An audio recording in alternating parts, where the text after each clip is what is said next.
So technology should never really create extra complexity. Small changes can have a really big impact for people.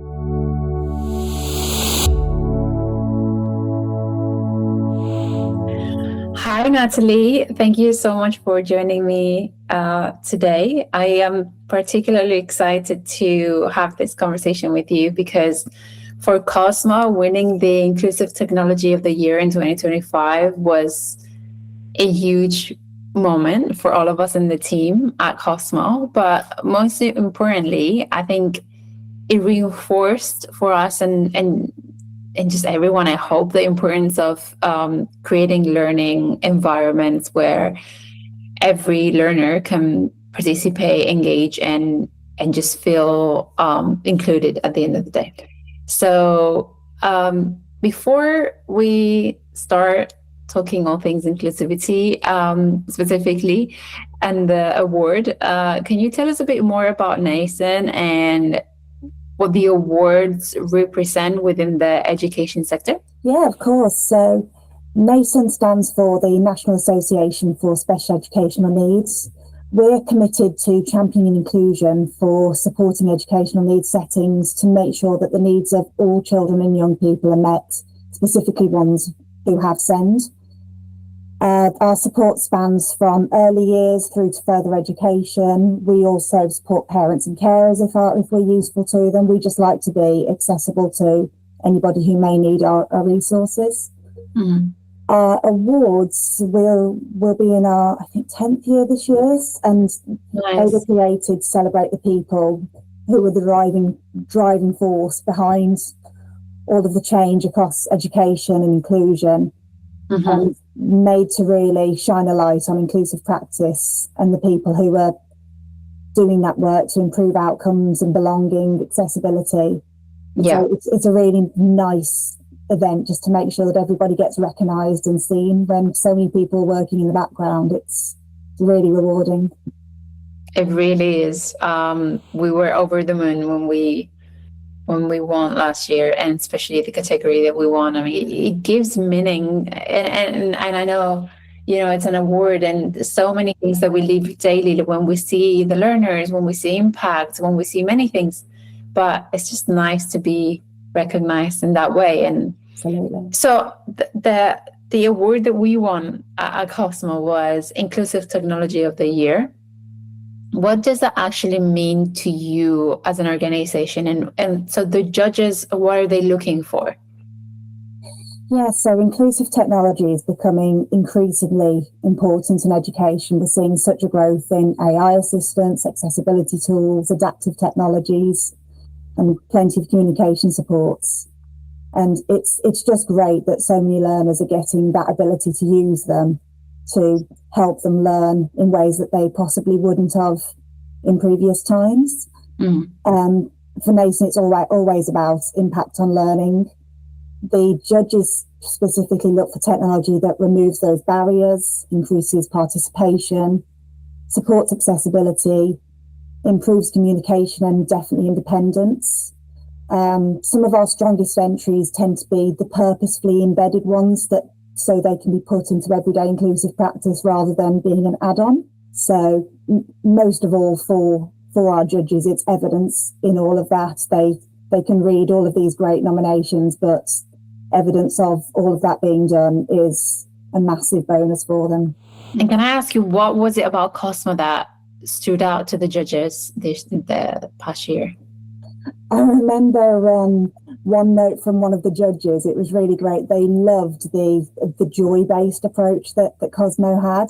I think they said joy-fueled evidence-based. They loved the Cosmoids. The use of gamification in Cosmo was absolutely fantastic to our judges because it supports so much engagement and motivation.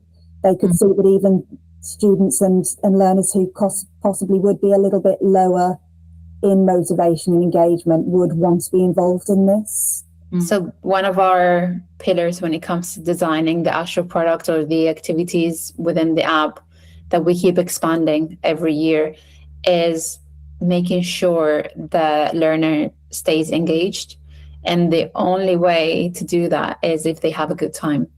So regardless of their ability, whether it's SEND or mainstream, that's core for us. One thing that we hear often from school is that they don't want another piece of tech.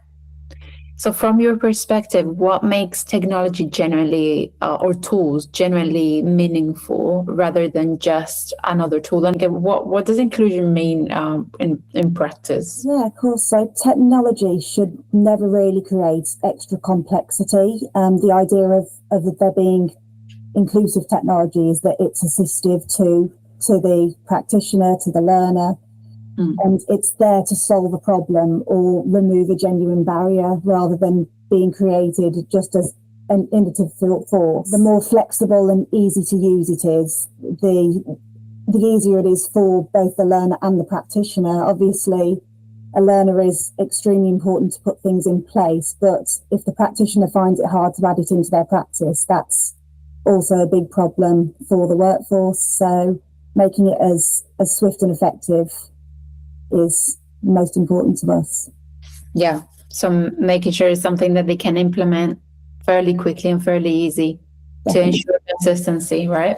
Yeah, definitely. Do you feel like schools are seeing increasingly complex learner needs compared to a few years ago, according to your experience when speaking to them, things like that? I think a lot of settings that we've been talking to recently would definitely agree. There seems to be a broader understanding of need now for neurodiversity, communication differences, and sensory processing.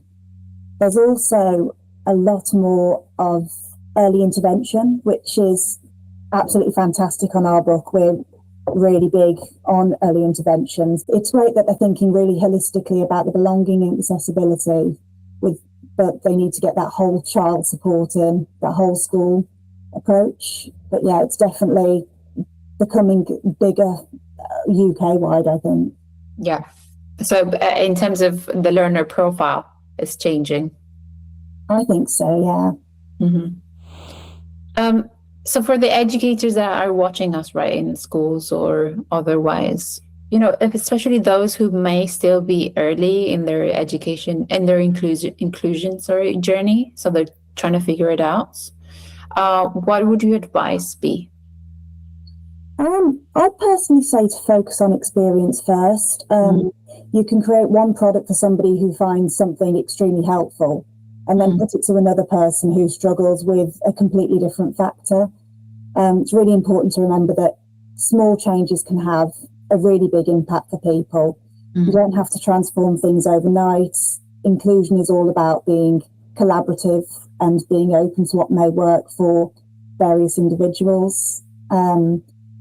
I'd say to just celebrate the progress that you're doing, involving all of your community that you can, and just celebrate the fact that you're making that step to work on that more inclusive future, really. It's really good to make sure that children are being seen, feeling safe and understood. Yeah. And that's all that we're really looking for with that inclusive value. Yeah. So rather than getting caught up in details or complex ways of implementing methods or things like that, more focusing on the people in front of you, right? I think it's always good to be adaptive to change and seeing what else you can always add on. Lovely. Well, thank you so much. As I said, we're over the moon to win that award, and NASEN does such an amazing job. I'm very well recognized and very well known. But what's coming up for you in 2026 that you would like to highlight, or anything in particular you're working on? Absolutely, yeah. If you're looking for more on inclusive practice, inclusive technology, we have a lot of sessions coming up for that exactly. So that'd be a really good day for anybody interested. Yeah, definitely. You guys put together a lot of great initiatives, and we're super grateful to be recognized by you guys. Yeah, I mean, I'm excited to see the nominations for this year, but I think we all collectively are doing what we can to create a more inclusive setting in education. But thank you so much, Natalie, for joining us today. We'll keep an eye on the NASEN channels, and please, if people watching have comments around SEND, anything that around inclusion, I want this to become a conversation between all of us. So don't hesitate to comment. Absolutely. Thank you. That's great. Thank you all so much.